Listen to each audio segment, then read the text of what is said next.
Good morning. I'm Jane Pauley, and this is Sunday morning. And not just any Sunday.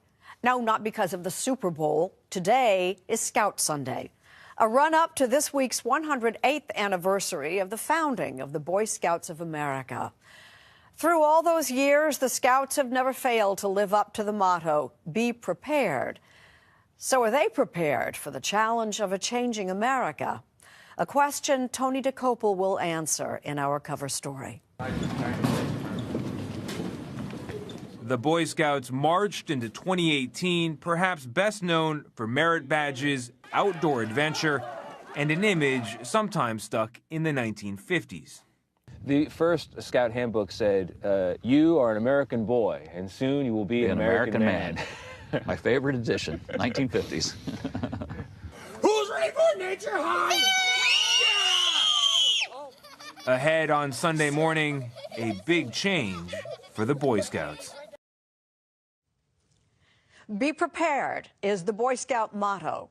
It means always being ready to do what is necessary to help others. But does that include welcoming your kid sister into the troop? Our cover story is reported by Tony DeCopel. Who's ready for Nature High? Yeah! Oh my. Last Sunday in Portland, Oregon, a new group of Boy Scouts marched off in search of adventure. Raise your hand if you're in Pack 203. You're doing archery, so head back over there to archery. Time was, being called a girl in the Boy Scouts was an insult. Tic-tac-toe, give me next, give me no, give me three in a row. Rochambeau. Not anymore. As of 3 weeks ago, the Boy Scouts of America are admitting girls as Cub Scouts. And what do boys think of all this? I already have to deal with my sister all day, every day. And this is like the only time I get away from her, really, so. We asked Calvin Hickey, whose sister Mackenzie was the very first girl in the Pacific Northwest to sign up. Just be nice to the girls and don't be mean, or else you won't get picked on a lot. We did Pinewood Derby a couple of days ago, and I did a watermelon car, and he did a Ferrari. 8-year-old Jordana Garcia had been coming to scouting for years, tagging along with her brother Daniel.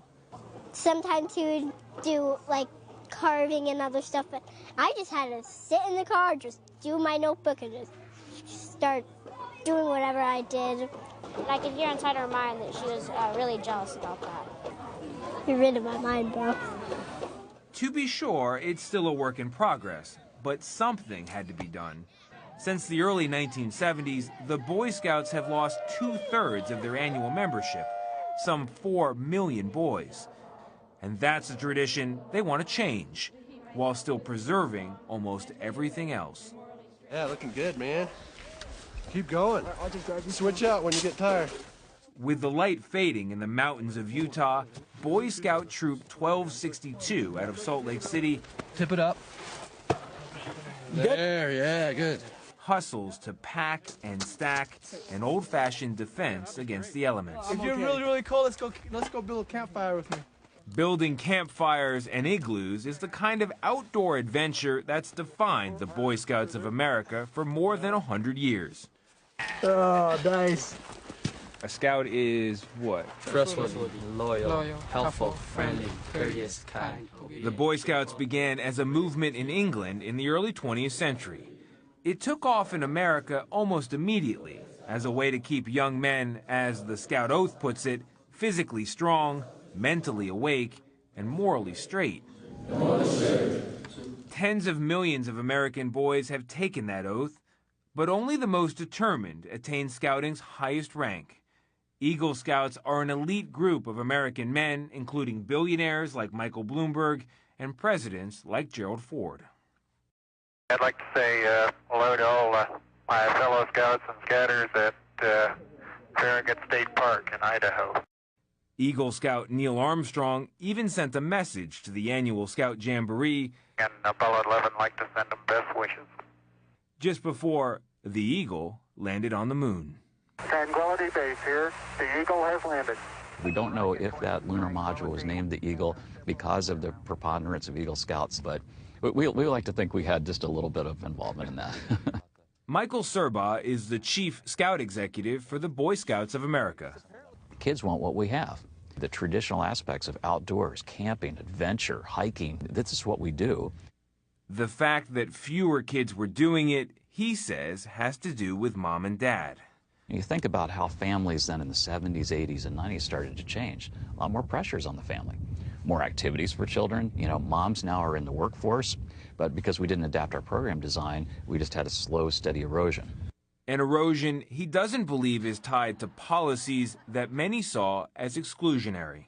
I think we probably had some erosion of membership due to controversy over, you know, whether to have gay youth and gay adults. But I think we were losing far more kids because family structures were changing and we hadn't changed our program design.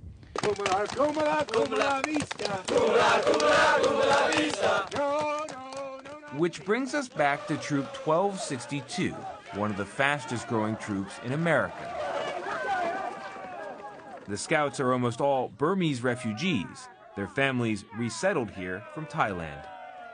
These guys came from a land where they have to hunt and fish and, you know, and be on the outdoors to survive, right? And they bring those things with them. They bring those skill sets with them. Nice work, guys. This looks good. Volunteer leader Saborn Va was also once a refugee. He escaped Cambodia's so-called killing fields. You guys ready for this? Can you scoot in a little bit? If not for scouting, what do you think they'd be doing? Well, I mean, I'll tell you what the boys told me. You know, if it wasn't for scouting, I'd probably be involved with a gang somewhere because that's where all their friends are.